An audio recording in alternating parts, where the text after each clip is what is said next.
Welcome to the Photographers Podcast, where we interview photographers from across the country. Every month, we will bring you a new personality where we step into the captivating world where moments freeze, emotions speak, and stories unfold with the click of a shutter. Here is your host, Randy Nickerson.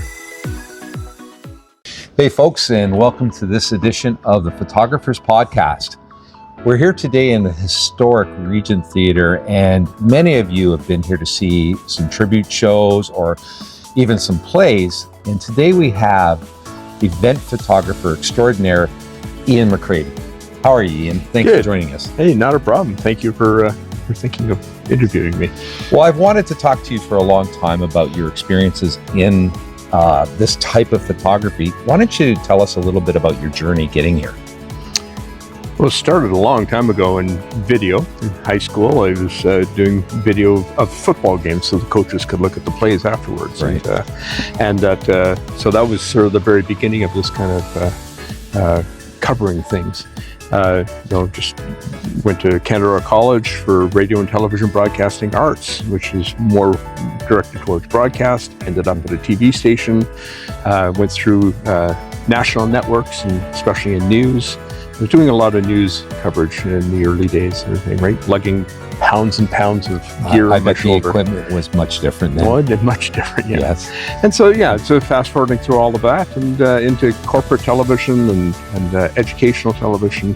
And then sort of the shine came off the video a little bit with some of the kids coming out of college, knowing some of the more modern equipment. But not being able to tell a story. So it was just sort of frustrating. Okay. So that's an important part to me, even in photography today, is telling a story. So. Well, we certainly have seen some fantastic imagery from you on this stuff.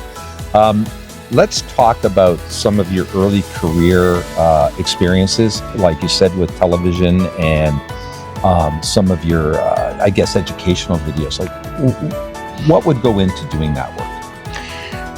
Well, I played many roles within the production team and some of those things, but news, I'd be out on a road with a reporter, with all the gear on my shoulder and shooting the reporter, shooting the scene. So you were the guy in the background? I was the guy in the background, That's 99.9% of what I did is the background stuff. So did you ever work with the CP24 folks or those guys? Because they were kind of the pioneers of that kind of on-the-road, remote kind of broadcasting. Well, I came to City TV before CP24 was around. Okay. So City TV was sort of honing that thing a bit. By then, though, I was in the building in the back room on what they call the videotape area. Yes. Yeah. Yes. When we had tape and video, and so. So you would have worked with Moses Zeimer and those guys. Yeah. Wow, that's kind of a big deal. JD Roberts when he was a music reporter. Well, and you remember JD? He became a big shot on ABC, right? Well, ABC, and now it's with Fox. Yep. Oh my goodness gracious! So you've been around a little while. A little bit. We're the same vintage, though, right? I should be careful. Well, I don't know. I think I'm younger than you, but yeah. Well, we'll go with that. Okay.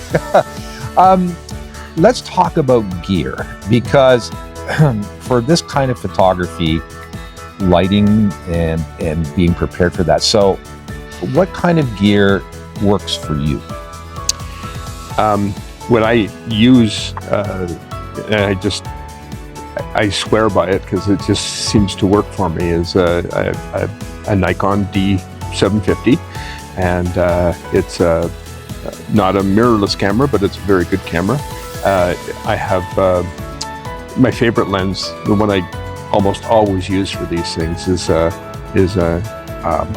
24 to 120. Yes. 24 to 120 lens. Well, that's pretty versatile, right? F4, yeah. It gives me a good range. Well, what I love about the F4 is it forces you to get more depth, right? Because if you have a 2.8 lens, sometimes you're only getting from the nose in.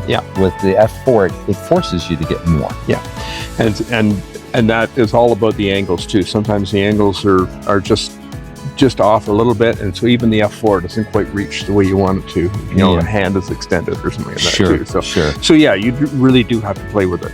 But I mean, that's part of the game, right? Right. So Video is becoming a lot easier. I mean, we're shooting this now with 2 Samsung S21s. I mean, who would have thought? You were lugging around a big camera, and today I'm lugging around a couple small phones and a microphone. What are your thoughts on video today? Have you still gotten away from it? Like you said, you kind of lost the touch, but what are your recommendations to other people? Well, I guess go with what works for you, but you know, the phones today are quite amazing.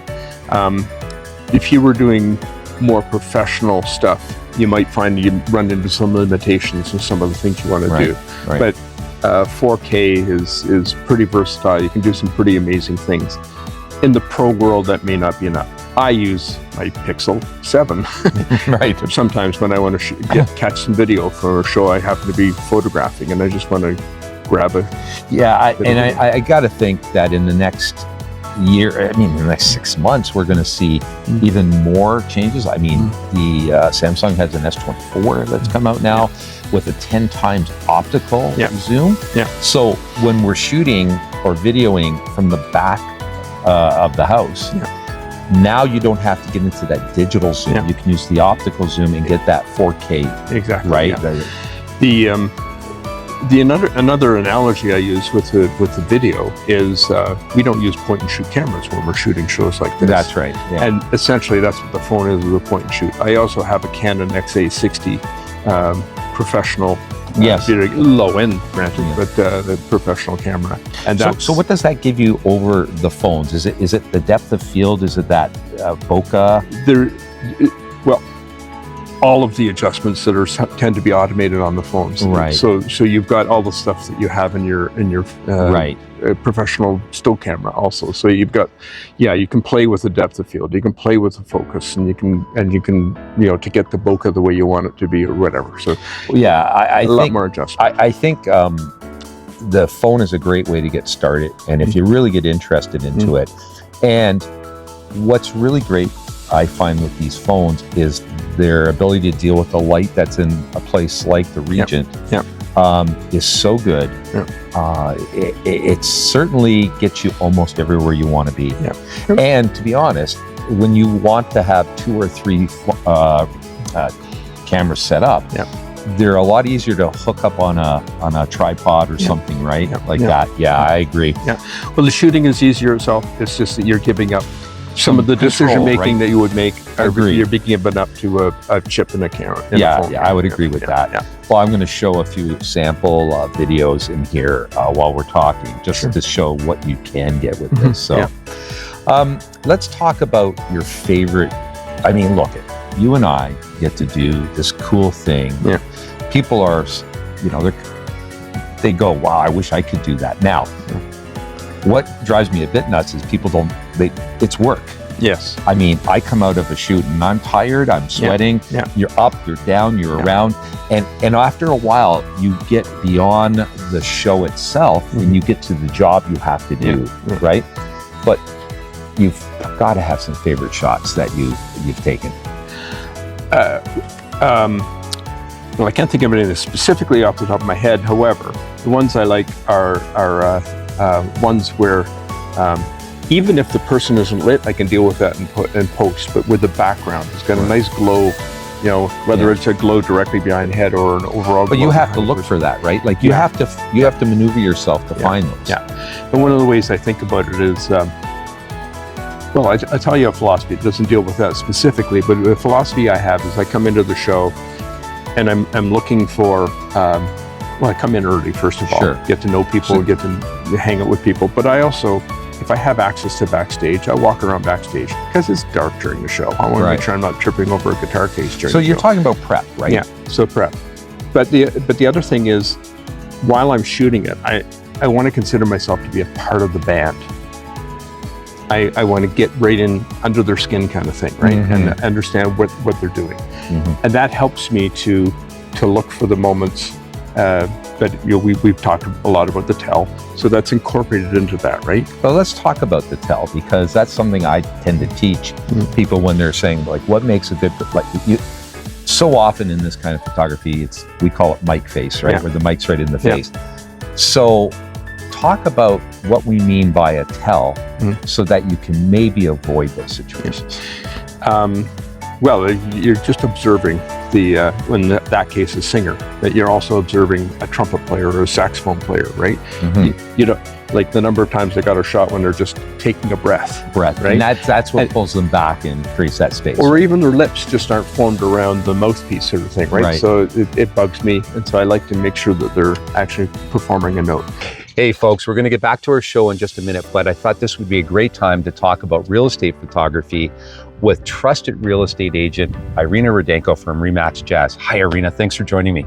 Thank you so much for having me. So I want to know what makes a better photograph versus some other agents' photography. What makes a better one?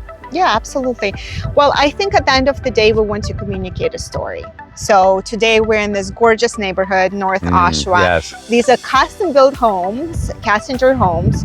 So we want to make sure that we showcase the neighborhood as well as the home. Right, because you're not just living inside, you're living outside. So like bright, nice photographs of the park and maybe the Yes. school, correct? Yes, exactly. Okay, well then let's talk about inside the house. Mhm. I imagine staging, decluttering, so that the photographer has a better chance to get and convey your message, right?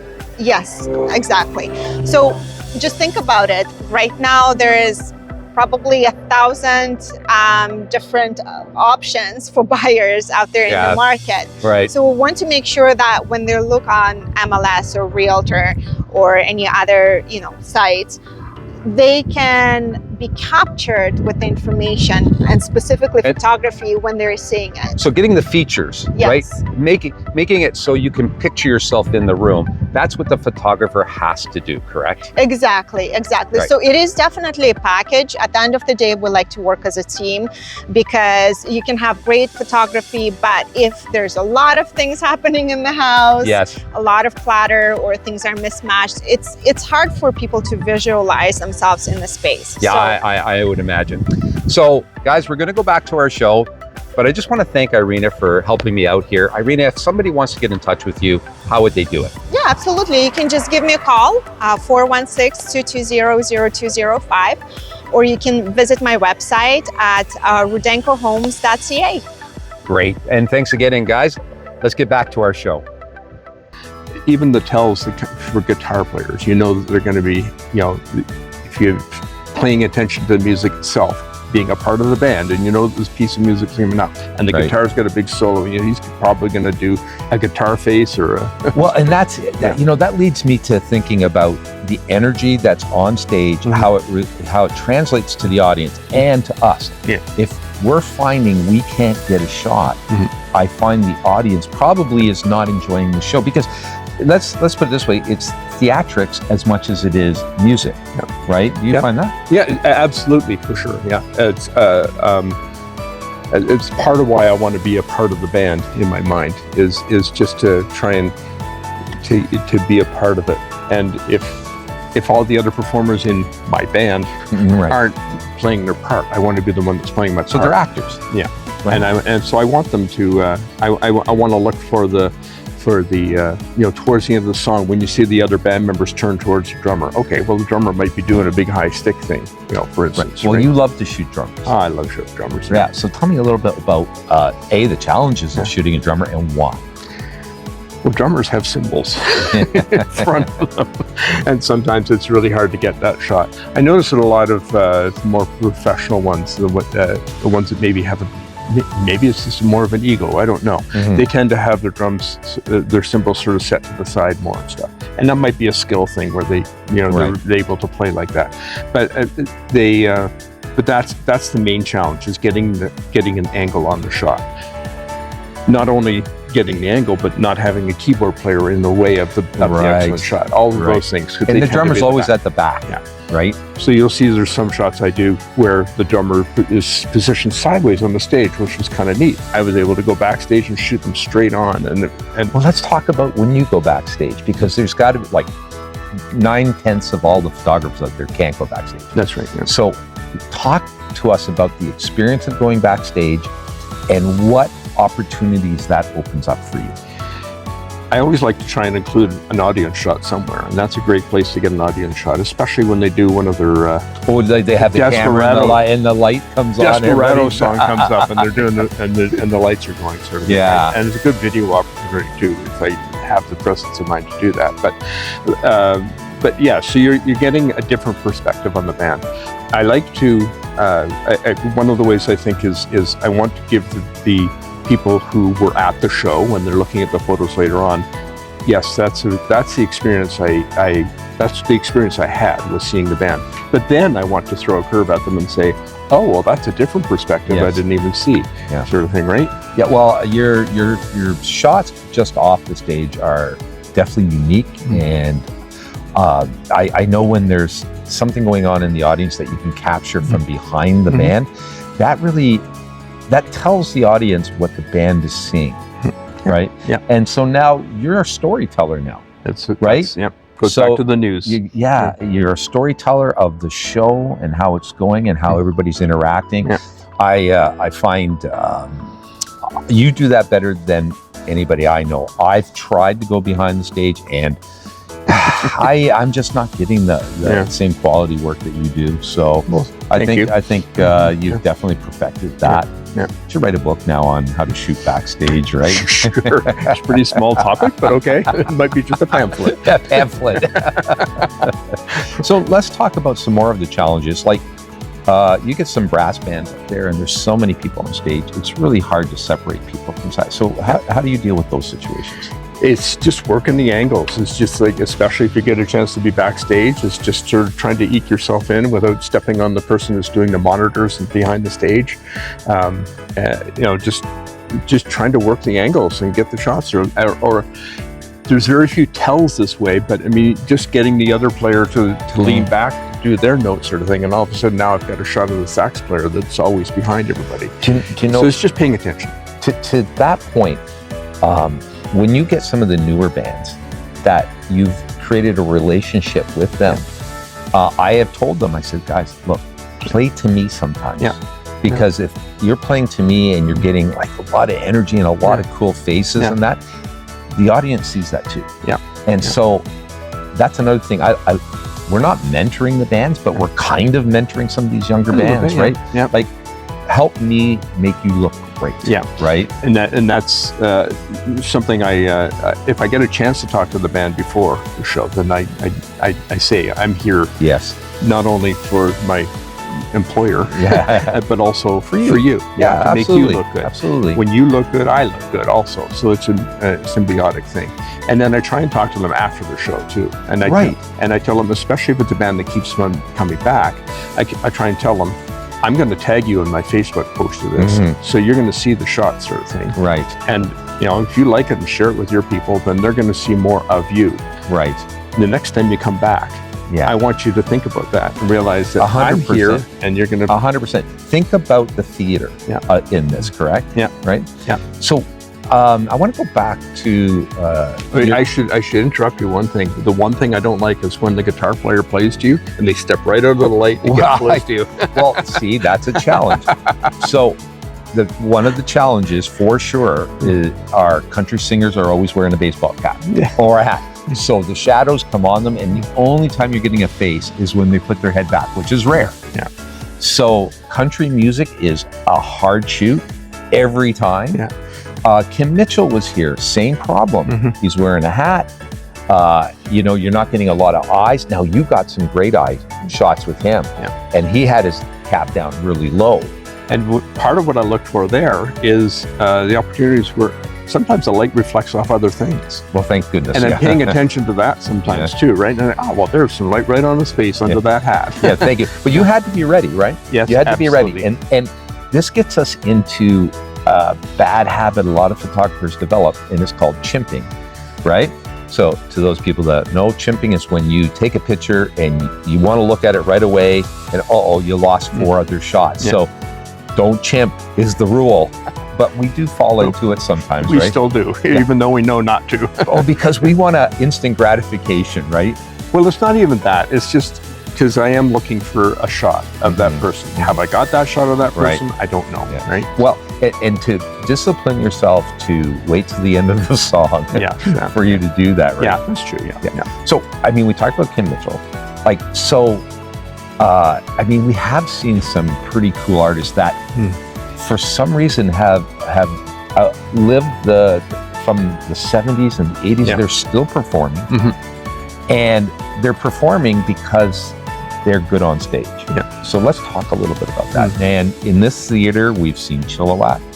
We've April seen Wine. April Wine. We've seen Lighthouse. Yeah. We've seen, there was Kim Mitchell, but then before Kim Mitchell, there was Saga.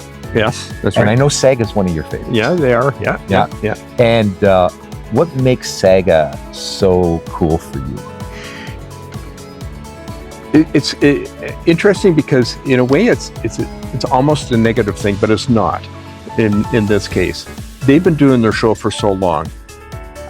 I can almost predict what they're going to do next because it's a little bit repetitive. Within that, they do some unique things, which is really cool. Right. But so one of the things I like about them is that they I can count on good shots. They do the hand up in the air a lot, and Yes. And they give you a lot of details, right? Yeah. Like they help a lot. Yeah.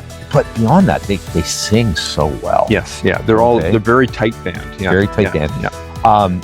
Lighthouse, when they played here, they were a bigger band, but Lighthouse, I grew up with that That's right, band. yeah. And it's just, we go back in time. We go back into when we were children, and so as we're shooting them, we're enjoying that moment, right?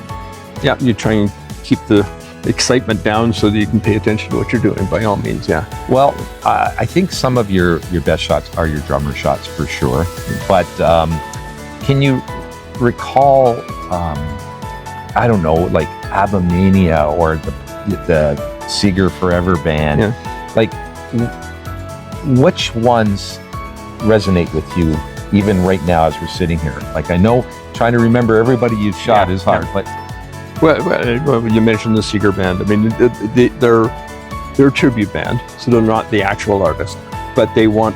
Oh, they're the closest thing I've ever seen to the real thing. Of course they are. Yeah, They're so good. But that's the thing, is that they're trying harder almost than the original act. And the original act, and we talked about Saga a little bit. They're maybe not one of them, sort of thing. But some of the original acts are like, okay, My 19th time here. Here's my 16th song. Blah blah blah. It's true. Yeah, but and I don't know. I haven't seen Seeger live, so I don't know whether he's like that or not. But these guys are trying to satisfy the big fans, the fans that really love the Seeger music, so they want to come as authentic as possible in the end. Yeah. So that's what I like about some of these. Some of the tribute bands are like just phoning it in. Some of them. Yeah. Well, and that's the thing to remember. You may not like the music that you're hearing, and my example is Judas Priest. Not my favorite band, but boy, one of the best shoots I ever had. Yeah. They have color, they have the outfits, they own the stage. Yeah. And when you're shooting that, it almost shoots itself. Yeah. Right? You just have to be ready all the time. Yeah. And that's what I enjoy about this kind of photography, right? Yeah. It's just, you don't know what you're going to get. Yeah.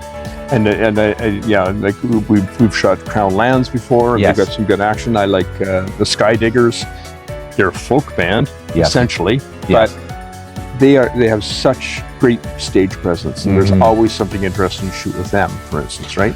And Well, Crown Lands, I mean, the hair, Kevin with whipping his hair back, and and if you get some backlighting on that situation, it just makes for a different kind of picture, right? Absolutely, yeah. So the technology is changing so much all the time, good and bad. Trying to keep up, I guess, for us, thank God, because it keeps us busy, keeps us motivated.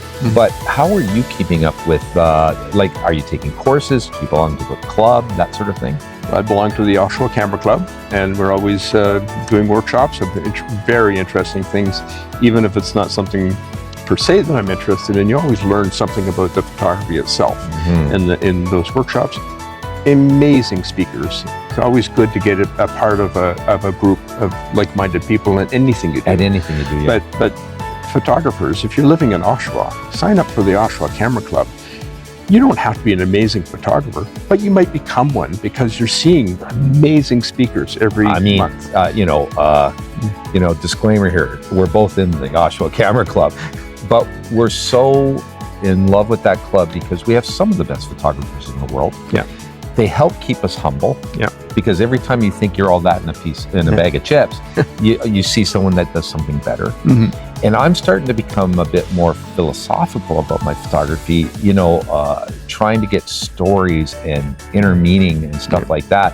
Whereas when I first started and before I was in a club, it was all about just shoot. And I always thought I was better than I really was. Yeah. Getting to the end of the show, I really want to thank you for giving our audience a chance to see inside this kind of photography.